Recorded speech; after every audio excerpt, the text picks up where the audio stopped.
morning Silay, good morning everyone, good morning sa mga followers ko dyan. So nakikita yung mukha natin parang antok na antok talaga, no?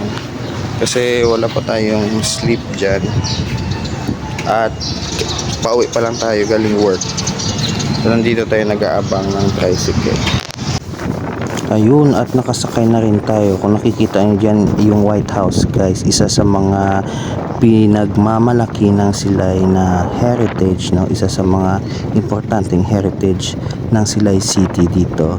So ayun, sumasakay tayo ng tricycle pa uwi at dadaanan natin yung Salo-Salo Fiesta na restaurant, tsaka yung steel building, no? Yan yung steel building dyan, sarado pa kasi maaga pa. So ayun, patuloy tayo sa pagbiyahe pa uwi kasi nagmamadali na rin ako kasi inaantok at nagugutom na rin, no? Kaya nagbilis-bilis yung tricycle kasi sabi ko bilisan mo nung dumigit ko, joke lang.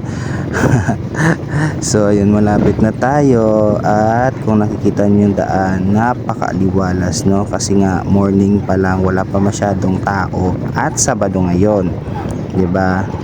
Hindi ko alam, akala ko tao lang pala nagmamarites, pati aso pala, ayun, nagmamarites sa labas. Oy mga marites, uwi na kayo sa bahay niyo. Baka kunin ba kayo ng mga taga city dyan, ta?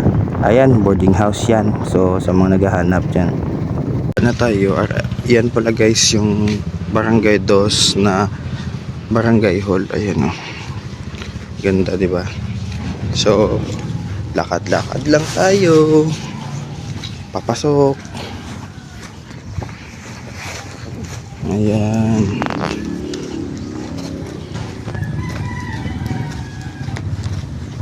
so yan pala yung court dito na parang naka-floating, no? Kasi sa baba, basta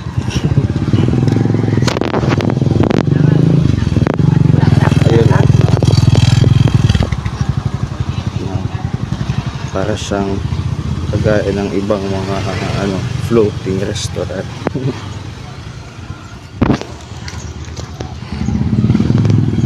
Yan, malapit na tayo guys. Shout out pala sa mga followers ko dito sa Barangay Dos.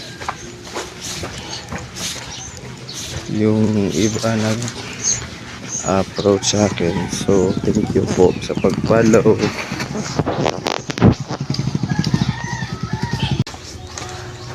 Yan pong tiyanggi namin.